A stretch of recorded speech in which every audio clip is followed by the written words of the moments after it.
This is my battery maintenance video. I bought 3 of these batteries at 60 bucks a piece, and they shorted out within a month each. Now Wars or Yvonne as I'll call him, had some really good videos on battery maintenance, which I didn't know about. I didn't know that there was an upper and lower level, to where if the electrolyte got above the upper level, that it would short out the cell next to it. So what I've done is I've very carefully taken my battery with good electrolyte in it, and I put it in this glass bowl right here. And if it was a clear glass bowl, and if you can see here, you can see bits of metal.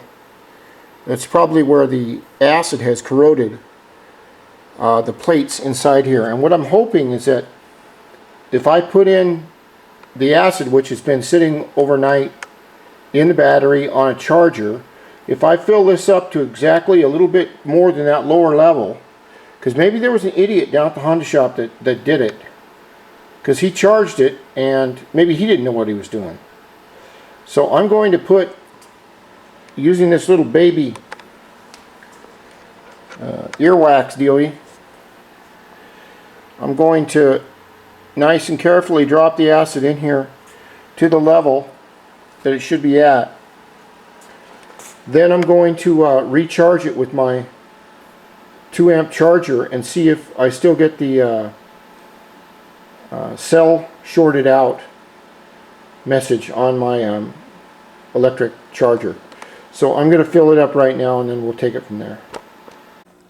Now what I've done is I've filled up, and this works really good, this little baby earwax cleaner. It just works perfect. But I have filled up all the battery after I took it and washed it out as much as I could. I filled it right between the lower and the upper line up here. And Ivan was saying that if the fluid reaches over the top line, that the fluid will touch an adjoining cell and short it out. I didn't know that, but that makes sense. But now that I've got every cell filled halfway to its recommended height, and this is the amount I have left, and you can see in the bottom of this glass bowl all the little pieces of zinc or lead or whatever that the acid has eaten as part of the battery. But this is a brand new battery. Now Yvonne was telling me that if I go and charge it again and it still shows a shorted cell, which over here in the other side of my big huge shop, it's just actually a garage, but I have a Black & Decker charger right here, and it has an LED, and that LED will tell me when the battery is full, or it will give me this neat little notice telling me that one of the cells has been shorted out and it stops charging. So I'm going to bring the battery over here and hook it up. Now one thing I want to stress when you work with batteries, now I've been an auto body guy for a long time. I've never seen it happen, but I've heard it happen. If you're dealing with batteries and you are working on a car or whatever, treat the battery with the highest respect. If the battery for some reason explodes and gets in your face, you're either going to be blinded or much, much worse. So what I do, no matter what, when I'm working around batteries, I have a set of glasses on, or eye protection, or whatever. But you have got to protect your eyes no matter what, because if this explodes even one time, I guarantee you it will wreck the rest of your life. And batteries have been known to do that. And if you are just careful a little bit, it can save you a lot of heartache down the road. So if you're working on batteries over a car or whatever, don't stick your snaz right over the top of the damn thing. Or what I like to do is, if I'm working on a battery, if it's hot or whatever, and what I'll do is I'll put a towel over it, just in case if something does happen and that battery decides to let loose.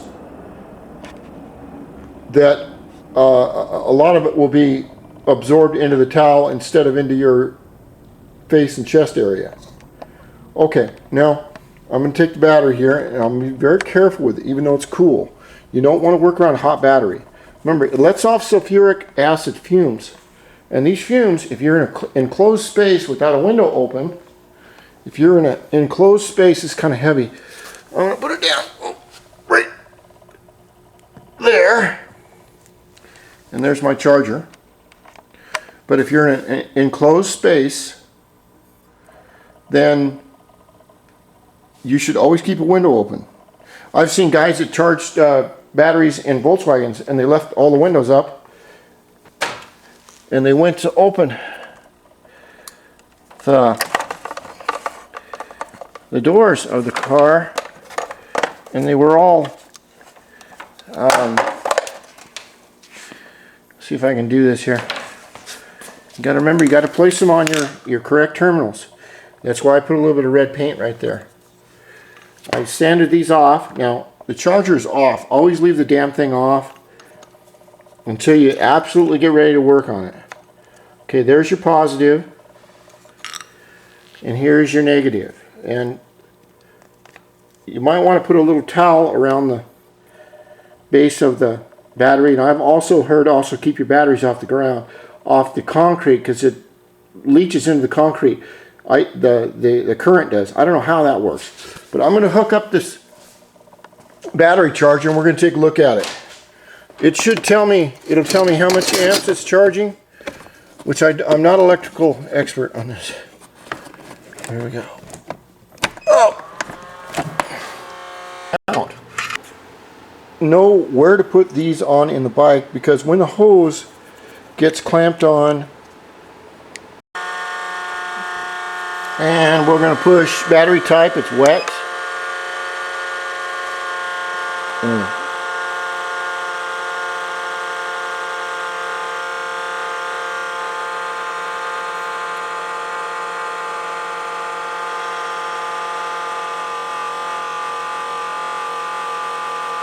So far it's not doing anything. 2 amp. Okay, and then it's showing how many amps it's putting in. So I'm going to let that sit.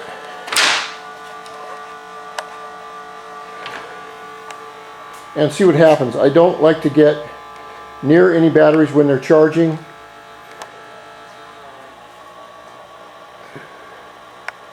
Or anything like that. It's always better to be safe than sorry. This is a battery full of sulfuric acid. And if any of you have gone on YouTube and seen some of the acid attacks, which unfortunately happen in other parts of the world, where jilted boyfriends will throw acid into their girlfriend's face on purpose. Whatever their philosophy is, I don't know, but you can see the results. I'll tell you what, you don't want to mess with this sulfuric acid at all. You want to be as careful as hell. Treat it just like it's dynamite. Okay, I'm gonna have that taken care of. I'm gonna hook up my radiator. It's really cold. And one gentleman was asking, how come Chromatox, how come I don't have any of the videos of them running? It's because in the winter I work on them, but Chromatox, as soon as I get this bitch running, you'll be the first one to see the video. Okay.